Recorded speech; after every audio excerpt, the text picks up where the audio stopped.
نہیں ہے. وَقُلْنَا اور ہم نے کہا مَا نَزَّلَ اللَّهُ مِن شَيْءٍ اللہ نے آسمان سے اپنے بندوں کی ہدایت کے لیے کچھ بھی نازل نہیں کیا. اب جیسے ہندوؤں کی عدالت نے جو قانون پاس کیا کہ شادی شدہ عورت زنا کر سکتی ہے، اگر ہم اس عدالت میں جا کے یہ اپیل دائر کریں کہ اللہ نے آسمان سے جو قانون نازل کیا ہے اس میں زنا کی اجازت نہ کنوارے کو ہے نہ شادی شدہ کو، تو وہ کیا کہیں گے؟ آسمان سے اللہ نے کوئی بھی چیز نازل، بولو بھائی یہی کہیں گے نا. اگر وہ مان لیں کہ ہاں اللہ نے نازل کیا ہے تو پھر تو ان کو ماننا پڑے گا نا عدالت کو. بھائی جو گاڈ نے ایک قانون نازل کر دیا، وہ کہیں گے یہ تمہارا کانسیپٹ ہے کہ اللہ نے نازل کیا، ہمارا کانسیپٹ یہ نہیں ہے. وہ صاف کہہ دیں گے. آپ امریکہ کی عدالت میں، بلکہ اب تو میں کہتا ہوں پاکستان کی عدالتوں میں جا کے بولو کہ جج صاحب آپ جو خلا کی ڈگریاں عورتوں کو دے رہے ہیں تو اللہ نے عورت کو طلاق کا اختیار نہیں دیا اور آپ کو بھی طلاق کا اختیار نہیں دیا ہے. صاف طور پر قرآن و حدیث میں ہے کہ طلاق کا اختیار کس کو ہے؟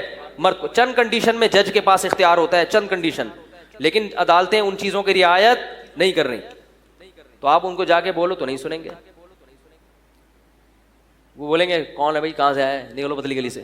ٹھیک ہے نا. کیونکہ وہ جنرل مشرف نے یہ بدماشی کی ہے کہ عدالتوں کو یہ اتھارٹی دے دی کہ کوئی بھی خلا کا کیس آئے تو عدالت کیا کر دے، لازمی عورت کو کیا دے گی. یہ بدماشی کس نے کی ہے؟ جنرل مشرف نے. کیونکہ وہاں بیرونی دباؤ تھا کہ خواتین کو طلاق کا اختیار دیا جائے، تو جنرل مشرف صاحب نے کہا کہ میں طلاق کا عورت کو اگر ایسے اختیار دے دوں کہ عورت جب چاہے طلاق دے دے تو یہ سارے مولوی میرے پیچھے پڑ جائیں گے، تو میں ایسے کروں گا کہ سانپ بھی مر جائے اور لاٹھی بھی نہ ٹوٹے. کوئی بھی عورت جب عدالت میں جائے گی تو عدالت اس کو مایوس نہیں کرے گی.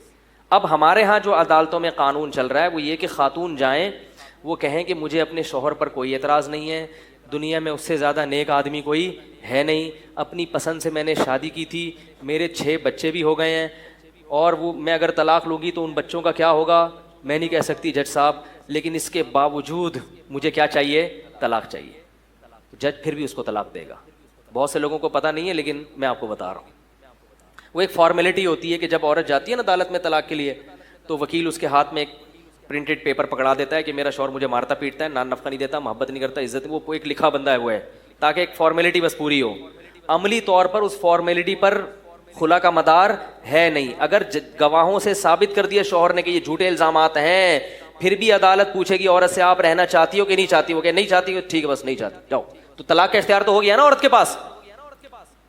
تو یہ قانون اللہ نے آسمان سے نازل نہیں کیا. میں اسی وجہ سے ججز اور وکیلوں سے کہتا ہوں کہ تم دنیا میں عذاب سے بچ جاؤ گے، قیامت میں تمہیں اللہ کے عذاب سے کوئی نہیں بچا سکتا. ایسے کیس کو خارج کر دو. بولو طلاق کا اختیار خدا نے مرد کو دیا ہے. جس کی بیوی ہے شوہر طلاق دے گا، میری بیوی ہوگی تو میں دوں گا. جج کی بیوی، ایک جج صاحب بیٹھے ہوئے تھے، قصہ سنا رہے تھے کہ میں نے ایک ہفتے میں 20 عورتوں کو خلا کی ڈگری دی ہے. خلا بھی تو طلاق ہی ہوتا ہے نا. تو ایک دیہاتی بیٹھا ہوا تھا، کہہ رہا جج صاحب وہ آپ کی بیویاں تھیں؟ وہ جج ایک دم پھنس گئے، نہیں بھائی، کیا آپ اپنی بیوی کو دے سکتے ہو، دوسرے مسلمانوں کی بیویوں کو طلاقیں نہیں دے سکتے؟ یہ تو کامن سینس کی بات ہے. جج کو کہاں سے اختیار ہو گیا؟ کوئی مفتی اس کے خلاف فتویٰ لکھے وہ اریسٹ ہو جاتا ہے، اس پہ کیس بن جاتا ہے. اور افسوس اس پر ہے کہ کوئی اسمبلی میں اس پہ آواز اٹھانے والا نہیں. کسی کی بھی حکومت آئے کوئی آواز ہی نہیں اٹھاتا اس پہ. ہماری وہاں تک پہنچ ہوتی تو بھائی ہم کچھ آواز اٹھاتے. تو اب ہم حکومتوں سے کیا شکایت کریں؟ اسلامی نظام کا لیبل ہے مگر وہ اسلام ایسے ہے، کچھ چیزیں تو اسلامی ہیں، قانون یہی ہے کہ اسلام کے منافی نہیں، لیکن جب حکومت کچھ کرنا چاہتی ہے تو اس پہ اسلام کا لیبل لگا کے اس کو جناب وہ یعنی اس کو مسلمان کر لیا جاتا ہے کہ بھئی اب یہی عین اسلام ہے. ٹھیک ہے نا. قانون کی روح سے تو وہ اسلام سے ہٹ نہیں سکتے، لیکن اب انہوں نے طریقہ یہ کیا ہے کہ جو چیز کرنی ہوتی ہے نا اس کو کیا کہہ دیتے ہیں کہ یہ ہے. اور کچھ اس قسم کے فارمی مرغیاں جیسے ہوتی ہیں نا، اس طرح فارمی مولوی بھی مل جاتے ہیں ادھار. جب ایوب خان کے دور میں آئلی قوانین بن رہے تھے، ساری دنیا کے علماء نے کہا تھا کہ یہ شریعت کے خلاف ہیں، تو ایوب خان نے مصر سے ایک مولوی کو امپورٹ کیا اور اس کو پھر لا کے کہا کہ وہ فتویٰ دے، تو وہ اپنی مرضی کا فتویٰ دلوایا اس سے، اور وہ پھر آئلی قوانین بنا کے پاکستان میں کیا کر دیے. حالانکہ جب انگریز تھا تو انگریز کے دور میں جو آئلی قوانین تھے وہ 100% اسلامی تھے. وہ 100% کیا تھے؟ اور چونکہ ہندوستان کے 99.99% مسلمان فقہ حنفی کو فالو کرتے ہیں، تو انگریز نے باقاعدہ فقہ حنفی کے مطابق وہ قوانین عدالتوں میں رکھے ہوئے تھے, کیونکہ انگریز کے آنے سے پہلے بھی فقہ حنفی نافذ تھا, تو انگریز نے بھی اس کو قانون کو چھیڑا نہیں, اور وہی قانون اس نے چلایا. لیکن ایوب خان نے کیا کر دیا, وہ جو اسلام چلا آ رہا تھا اس کو, انگریز کے دور سے جو چلا آ رہا تھا اس کو چینج کر کے کیا کر دیا, اس پہ اسلام کا لیبل لگا دیا. لیکن عملی طور پر اسے کوئی بھی اب تک مانتا نہیں ہے, کیونکہ ججز بھی حیران ہے, جب کوئی مان ہی نہیں رہا تو ہم اس کو چلائیں گے کیسے.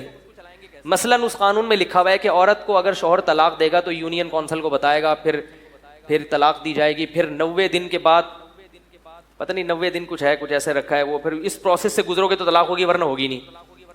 لیکن پوری ملک میں اس کو کسی نے مانا ہی نہیں, تو صرف وہ کتابوں کی حد تک ہے. تو طلاق کا عدالت میں فتویٰ مفتیوں کا ہی چلتا ہے, عدالت کو بھی پتا ہے کہ اس فتوے کو, یعنی یہ جو قانون ہے نا اس کو کوئی بھی نہیں مانے گا, تو وہ عدالت بھی کیا کرتی ہے, بھائی کسی مفتی سے کیا لے آؤ, فتویٰ لے آؤ, تو وہ لا کے, تو لکھا ہوا کچھ اور ہے اور عدالت مجبور ہو کے عمل کیا کر رہی ہے اس کے برخلاف.